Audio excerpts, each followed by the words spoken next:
The story begins with a man named Cooper, who is going to a very large concert with his daughter, Riley. A famous singer, Lady Raven, was due to perform, and Riley was a huge fan of that singer. Riley had gotten good marks at school, so her father Cooper had booked these concert tickets to make her happy. Riley was extremely happy to be there, but Cooper sensed that something was wrong. Cooper notices there is an unusually heavy police and security presence in the building, as if someone had been tipped off that something big was going to happen at the concert. A little while later, Cooper sees police officers taking a man away for questioning. Seeing that, Cooper becomes even more worried about what is going on. Soon the concert begins, and Lady Raven comes on stage and starts singing. Riley and the other fans scream with joy. But Cooper is not relaxed. He still has doubts about the security, so he uses the excuse that his daughter needs the bathroom and slips out of the hall. In the bathroom, he opens the CCTV app on his phone, and we learn that Cooper has kidnapped a boy and tied him up in a basement. A little later, another large police convoy arrives outside the building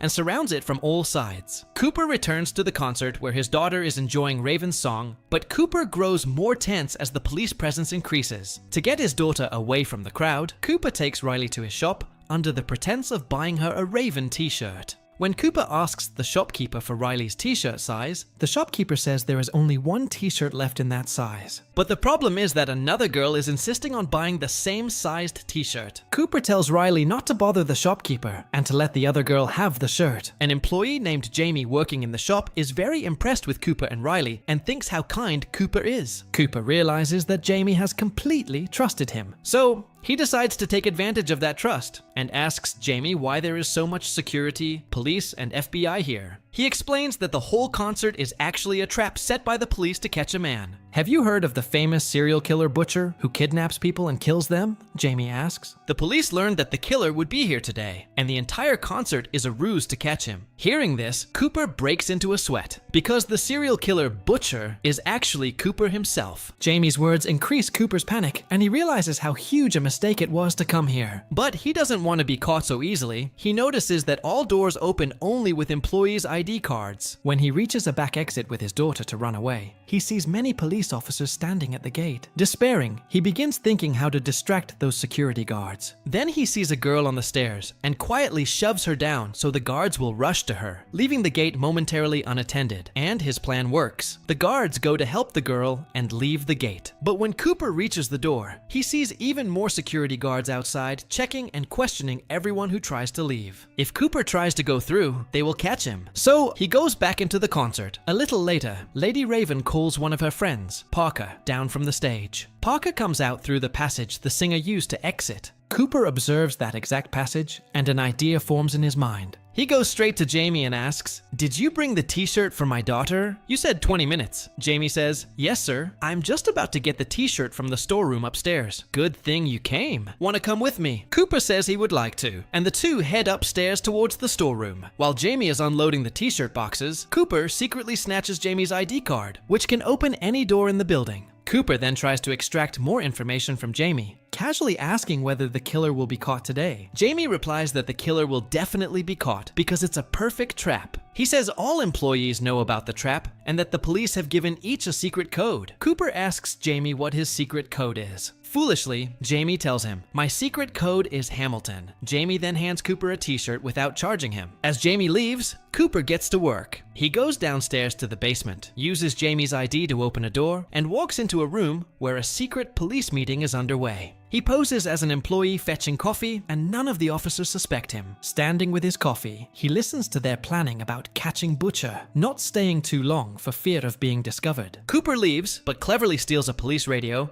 so he can overhear the officers' communications. Back in the concert, as he listens on the radio, he learns the plan's leader is an elderly woman, Dr. Grant. On the radio, he also hears something else that seems like good news. Nobody knows exactly what the killer looks like. The police only know that it's a man. Cooper decides he will try to escape alone. He tells Riley, "I'm going back out because I left my credit card." Climbing the stairs, he spots a fire alarm and thinks, "Why not trigger this alarm? People will panic, and in that confusion, I can slip away through the crowd." But just as he is about to pull the alarm, he hears Dr. Grant's voice on the radio. The killer may try to make people panic to escape, maybe by making a fake bomb call or by triggering the fire alarm. If such a thing happens, only women and children will be escorted out, while men will be held for questioning. Hearing that, Cooper Cooper's escape plan fails again. Then he notices the kitchen and an idea hits him. He turns the stove temperature to maximum and throws a glass bottle into a pot. After a short time, the bottle explodes and causes a blast. Police rush to help the injured girl, and Cooper quickly grabs an apron from the kitchen and heads to the roof. He begins looking for a way to escape, but two police officers come onto the rooftop. They were already stationed there for security duty. They ask Cooper what he's doing there. Cooper replies, "I just came up here for some fresh air. There was a fire in the kitchen, and my friend got burned. I couldn't bear to see her condition, so I came up here." Now the police start getting suspicious of Cooper. They ask him for his secret code. Cooper says Hamilton, the same code he learned from Jamie. The police believe that Cooper is an employee and let him go. But Cooper's plan to escape from the roof fails. Meanwhile, Riley has come out looking for her father because she wants to watch the rest of the concert with him. Cooper, listening to his daughter, returns to the concert. By now, Cooper has almost given up. He's tried several times to escape, but every attempt has failed. But then Riley tells him something. Lady Raven always picks one random fan during her concert to come up on stage and dance with her, and that fan also gets to go backstage afterward. Hearing this, Cooper's eyes light up. That's the one place where there's no police presence. But he doesn't know how to make Lady Raven choose Riley among so many fans. Cooper approaches Raven's manager and starts praising Lady Raven. He tells the manager that his daughter Riley is a huge fan of Raven, then lies saying, "My daughter Riley has cancer, but coming to this concert has made her so happy." Hearing this, the manager feels pity for Riley and decides to make her the dream girl of the night, the lucky fan who will dance with Raven on stage. When Riley hears this, she's overjoyed. Soon, both Cooper and Riley are called onto the stage. Lady Raven invites Riley up and starts dancing with her. Suddenly, one of the girls on stage, who had drunk too much, starts feeling sick. Cooper quickly rushes to help and carries her to the medical room. This act earns Cooper a good image in front of the staff. Now Cooper requests the group manager, "Can we leave through the back exit? My daughter isn't feeling well, and I'm afraid the crowd might hurt her." The manager agrees. Hearing this, Cooper is overjoyed. He's sure this time they'll finally get out safely. The manager takes them backstage and shows them the way out. But there too, police officers are stationed. Seeing them, Cooper feels crushed again, thinking, "How will I leave without being checked?" Just then, pop star Raven herself approaches them to say goodbye to Riley. The manager has already told Raven about Riley's cancer, which of course was Cooper's lie. Before she can ask Riley anything about it, Cooper steps forward and says to Raven, "I need to talk to you privately for 2 minutes." Raven agrees and takes him to her makeup room. There, Cooper finally reveals the truth, that the serial killer Butcher the police are looking for is none other than him. He shows Raven his phone, where the kidnapped boy is tied up in a basement, crying for help. Cooper says, "If I press one button on this phone, poisonous gas will fill that room, and that boy will die." Terrified, Raven asks, "What do you want?" Cooper replies coldly, "You're going to drive me and my daughter out of here in your car. If you don't, that boy dies." Raven, trembling, agrees. She takes Cooper and Riley into her limousine and drives out. Outside, police are checking everyone entering and leaving the concert, but Cooper escapes right under their noses. Riley doesn't understand what's happening. She's just thrilled to be sitting beside Lady Raven in her car. Raven realizes that Cooper's family doesn't know the truth about him. She wants to get him caught somehow, so she suggests visiting Riley's house. Riley gets even more excited and quickly calls her mom, Rachel. "Mom, Lady Raven is coming to our house." Cooper sees through Raven's trick, but can't do anything in front of his daughter. A little while later, Raven arrives at Cooper's house. We see that Cooper lives with his wife Rachel and their young son, and no one in the family knows that Cooper is a murderer. Cooper threatens Raven, "If you try to call the police or tell my family anything, that boy will die." Raven sits at the table, having dinner with Cooper's family. During the meal, she casually mentions that her concert was actually a trap to catch the serial killer, Butcher. The police had been tipped off by an anonymous caller who said that Butcher drives a brown-colored car. Raven starts describing other details about the killer's habits and clues. Before Raven can expose Cooper completely in front of his family, Cooper cuts her off saying, "You must be very busy. You should probably go now." But Raven smiles and says, "Before I go, I'd love to sing a song on your piano." She sits at the piano, asks Riley to sit beside her, and begins to sing. Cooper, acting like a proud father, records a video of them together. When the song ends, then says, "Oh, I think I left my phone in the car. Can I borrow yours? I just want to take a selfie with Riley." Unwillingly, Cooper hands over his phone in front of his family. The moment Raven gets the phone, she runs into the bathroom and locks the door. Cooper bangs on the door, yelling for his phone back. Inside, Raven quickly opens the live camera app on Cooper's phone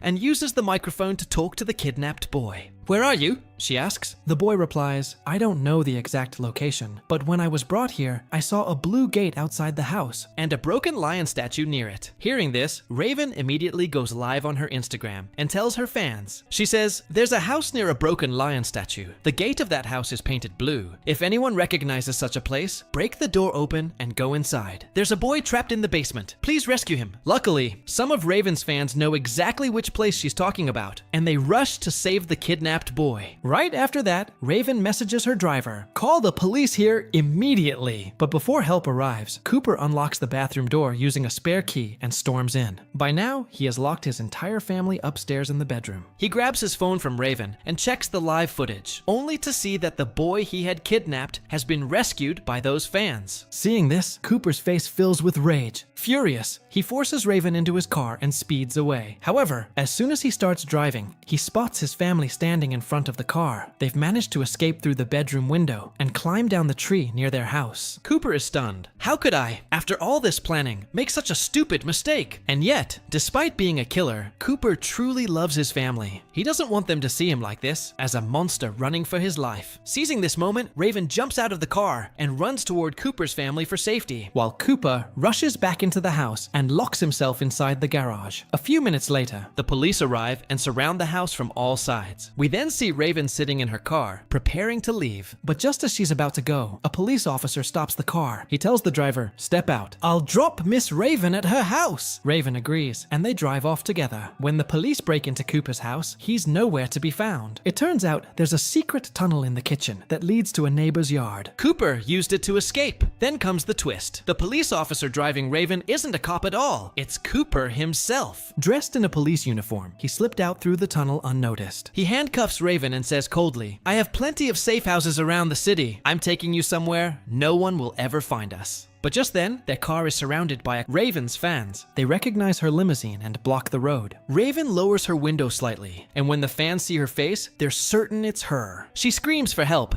but Cooper immediately rolls the window back up. Taking advantage of the chaos, Raven manages to slip her hand out of the handcuff and leaps out of the car. Moments later, the police arrive on the scene. But when they open the car door to arrest Cooper, he's gone. He's vanished into the crowd, using the confusion to disappear. Meanwhile, Rachel, Cooper's wife, returns home. She drops Riley and their son at Dr. Grant's house for safety, then walks into the kitchen and freezes. Cooper is already there, waiting for her. He's been trying to figure out how the police knew that the killer would attend the concert, and now he realizes the truth. It was Rachel, his own wife. Rachel admits it. She says that at first, she suspected Cooper was having an affair. One day, Rachel followed him and saw Cooper meeting people who later turned up dead. That's when she realized her husband might actually be the infamous serial killer, the Butcher. She then found a concert ticket receipt in his wallet and gave it to the police, helping them set the trap to catch him. Hearing all this, Cooper's anger boils over. He decides that he'll kill Rachel first, and then himself. He grabs a knife and advances toward her. Rachel, thinking fast, distracts him by saying softly, "Can we eat pie one last time together? I baked it especially for you and Riley." Cooper pauses. Despite being a murderer, he deeply loves his daughter. The mention of her softens him, and he agrees. They sit down at the table. Rachel doesn't eat, but Cooper devours his slice happily. As he eats, Cooper suddenly feels dizzy and realizes something is wrong. Rachel had drugged the pie. Earlier, she had found Cooper's bag containing all his kidnapping tools and chemicals, and she used one of those substances to lace the pie. Cooper stumbles, trying to stay conscious, and lunges at Rachel with the knife. But before he can reach her, police officers storm in, firing multiple tasers at him. Cooper collapses and is finally arrested. As he's being taken outside, his eyes fall on Riley's bicycle, lying on the ground. Slowly, he picks it up and stands it upright. Just then, his children arrive. Riley runs to him, crying, and hugs him tightly one last time. Then the police push Cooper into the van. On the way, we see him quietly pull a thin wire from the tire of Riley's bicycle. He's hidden it in his hand. Using it, he unlocks his handcuffs and starts laughing maniacally, meaning only one thing: he's about to escape again. In the final scene, we see Jamie, the store employee, watching the news. The report says the butcher has been caught. Jamie is stunned as he realizes the man he once helped at the concert was the serial killer himself. And with that, the story comes to an end.